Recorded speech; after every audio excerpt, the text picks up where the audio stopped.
Okay, so in this example, we're being asked to solve the proportion. So in this particular example, you're going to have knowledge on solving proportions and also solving quadratics. Okay, so let's get right into this problem.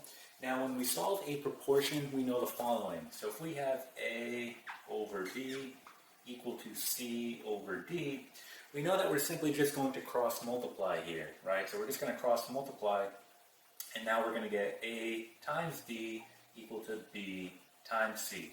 Okay, so if we look at our proportion here, okay, we can see that we have more than one term, so it's a little bit different, but the same rule is going to apply. You're simply just going to cross multiply. Okay, so let's go ahead and do that. So let's go ahead and just erase this, and let's cross multiply. Okay, so we're going to do here 2x plus 2 times 2x plus 3. And this is going to be equal to 6 times 2, which is 12. Okay? So what we want to do at this point is we want to go ahead and expand this out. So we're going to do that using FOIL. So if I do first, I get 4x squared. Okay, I do outside, I'm going to get 6x. Inside, I get 4x. And then last, I'm going to get 6 equal to 12. Let's go ahead and combine our like terms here. We get 4x squared plus 10x plus 6 equal to 12. Okay, and this is where your knowledge of solving quadratics needs to come into play. We're going to subtract this 12 on both sides, so we have this equal to 0. Okay, so for example, we're now going to have 4x squared plus 10x, okay, minus 6. This will all be equal to 0. Okay, so we have a quadratic, we know how to solve quadratics. There's a few ways we can do it. The first way is we should always see if we can factor it. And in this case, we're going to try to use the AC method in order to factor. So again, here's my A, here's my C. Again, this goes back to a quadratic in standard form, which is ax squared plus bx plus c. So I'm looking at my A and my C, which in this case is 4 and negative 6. So if I do A times C, that's going to give me, well, 4 times a negative 6 is negative 24. Okay?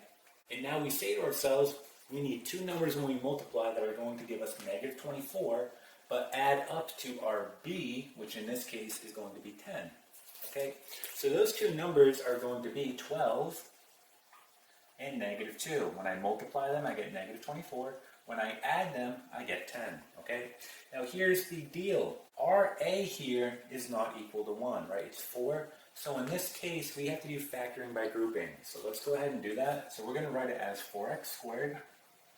And then it doesn't matter the order in which you grab these numbers. I could grab the 12 first or the negative 2. It does not matter. I'll just grab the 12. I'm going to write plus 12x minus 2x.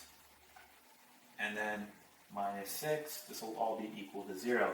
So you can see here that we essentially just rewrote what b is. In this case, it's 10x, so if we do 12x minus 2x, it's 10x, right? So all we did was rewrite it, but now we have 4 terms, and this is where factoring by grouping comes into play.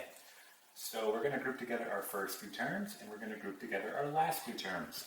And we're going to pull out a greatest common factor between the two. So looking at our first 2 terms, I can pull out here a 4x. Okay, and inside parentheses I'll have x plus 3. Okay, going on to my next 2 terms, I can pull out a negative 2. Okay, and inside I'll have x plus 3 is all equal to 0. Now this is what you're looking for. We call this our common factor. Okay, so if this is the same, right, look at our common factor, it's the same, that's our confirmation that we did this correctly. So if your factor here is not the same, you know that you made a mistake and you need to go back. But in this case, our common factor is the same. That's our confirmation to move on. So all we have to do now is rewrite our outside terms together. So we're going to write it as 4x minus 2, and then rewrite our common factor one time. All equal to 0. Now we are almost done. Now we just take each one of our factors and we solve. So we're going to do x plus 3 equal to 0. And now we're going to have 4x minus 2 equal to 0. And we're going to solve. Right, so solving this, we're going to get x is equal to negative 3. Okay? Solving this one, we're going to get x is equal to a half. Right, so we have two solutions here. Alright, so two answers. So this is going to be your final answer. X is going to be equal to negative 3, or x will be equal to a half. Okay, so if I plug that into x in my proportion, okay, either one of these will make it true. Okay, and that is it.